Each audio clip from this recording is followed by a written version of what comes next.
So Clay, another big fight for you, a co-main event on ESPN. You must be pretty excited for this one, fighting another guy who's been around the UFC for a very, very long time, like yourself. Yeah, it's great to be back towards the top of the card. You know, where Jim Miller and we were for a long time, and it's an honor to take on a savvy veteran like him, someone that's durable. He's had longevity in the sport. He's fought the who's who. And I think we have like 9 or 10 mutual opponents. It's just it was a matter of time before we got in there and tangled horns. So it's going to be a great fight. Yeah, and I'm sure you've been told this in the lead up to this fight. It's going to be your combined 61st UFC appearance between the two of you, which is the most for a single matchup ever in UFC history. Does it surprise you at all that you guys haven't crossed paths at this point? That's a pretty interesting fact. I did not know that stat. Yeah, it is kind of surprising because people built this up, 8, 9, 10 years ago when he was on his run towards the title, and so was I. And Ben Henderson kind of knocked both of us off our path towards the title. We were both number one contenders at one time, and hey, the old saying, better late than never. Right. Going back to the BJ fight too, like, are these the kind of matchups you relish at this point in your career? I mean, fighting guys who've been around that still have names that, are kind of have had similar roads to you in the sport, more or less. Oh, absolutely. It's always great to fight someone that's, had as many or more fights, than myself in the UFC. Jim got a little bit later start than I did. I think I was UFC 64. I think he was 60, UFC 68. Yeah. And he's actually got more fights in the octagon than myself. So it's always great to take on someone that has put in the time, has done the road work, has fought the who's who, and can't wait to make him another notch on my belt. He's another guy standing by my way. Yeah, I mean, he has more appearances than anyone in the UFC, which is kind of crazy. It's unheard of, man. It's incredible. Absolutely nuts. And you look at kind of the matchup on paper, too. You have the most takedowns landed of any lightweight on the roster right now. He has the most submission attempts. If this fight hits the ground, what does it look like? Hey, man, it's gonna be like a tornado down there.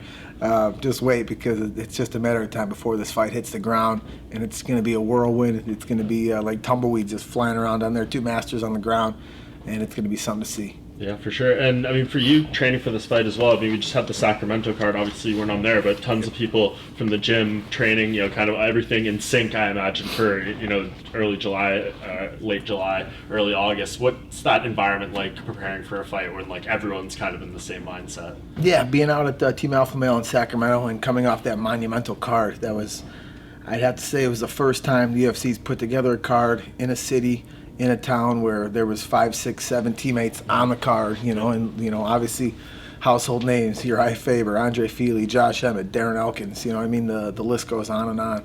And to come off a huge event like that and to be in camp with those guys at the same time and all ground wizards, this fight just makes this fight even more monumental. Yeah, 100%. For you, coming off the last fight with BJ, I mean, that's like a fight that, I'm sure you'll go back in 10 years and look at, like, I have BJ Penn on my resume. Just what would that mean to get that victory for you? Like I said earlier, a lot of people say, he's a has-been or past his time. I would never say that. Nothing but respect to BJ, and better late than never. And to have your hand raised against a legend in BJ Penn, not just in the lightweight division, but in the whole realm of the UFC. What he's done for mixed martial arts has been huge. He's one of the greatest of all time, not just in one weight class, but 2 weight classes. He was one of the first, or the first, I think, alongside Randy Couture, to hold 2 belts or to be a double champion, whatever you want to call it. So I'll always look back on that, and I know people in the UFC, fans, everyone that looks in the UFC will see that I got my hand raised against a living legend. Yeah, are you surprised that they gave him one more fight after that? Sounds like he's going to fight Nick Lentz later this year. Nothing about BJ surprises me, man. He's just an animal. He's one of the toughest guys I know, one of the hardest hitters I've ever faced, and that guy is always going to be a warrior from the island, and he's always going to impress and be a fan favorite no matter what. Yeah, and I'd never imagine you as the guy to be like, oh, I want to be the one to retire BJ Penn, but would there be anything special about you being his last fight? Did any part of you hope that was the case in some way? Maybe in a good way, yeah. And the fact that it was kind of a bittersweet victory because his UFC debut was also my coach Joey Gilbert's UFC debut back in, I think it was either like 2001 or 2002, back at UFC, I forget what it was, 36 or 46 or something, way back when I was still probably in high school. Yeah. So the fact that he put it on my coach, Joey Gilbert, one of the toughest guys I know, I had to kind of get one back for Gilbert Grappling. So. Yeah, 100%. And you look at this fight, coming off that, they clearly still think quite a lot of you in Jim, putting you in a co-main event on ESPN and everything. So when you look at kind of your career, the lightweight division, everything, what do you feel this fight really means?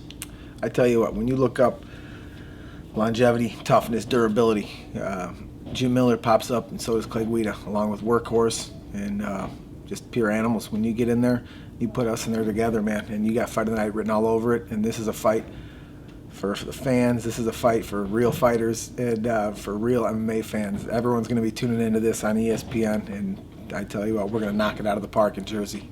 Are you at this point taking it like one fight at a time in your career? I just talked to Jim not that long ago, and I mean, he's kind of made no bones about the fact that he does think about the end. He's come close to retiring due to health problems in the past and stuff. What about you at this stage of your career? Where do you feel you're at?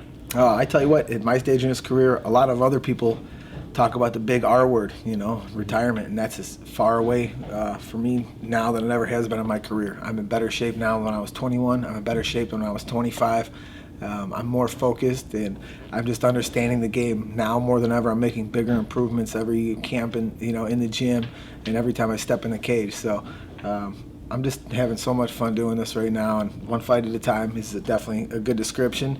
And come Saturday night, you're going to see a much improved Carpenter. Interesting, because Chad Mendez made his retirement official, and he talked, he did some interviews and stuff, and you mentioned how you're going to be working pretty closely with him and his company and stuff. So I was wondering, is like Clay forming his exit plan here? What's going on? Is it maybe a little bit of that? I mean, obviously, it's always great to think about, make a plan for life after fighting, what you want to do. Is that part of it too, or is that just something that you enjoy doing alongside this? We've always had, our sights set on the outdoors as long as I can remember. And Chad Mendez and I partnered up with him in Fins and Feathers, and we started a fishing department called Gills and Thrills with Guida. It's a fishing and entertainment guide service. We go one step further besides just taking our clients fishing. We're showing them the nightlife, the entertainment side of it. We're taking them to things that I enjoy, concerts, sporting events, UFC events.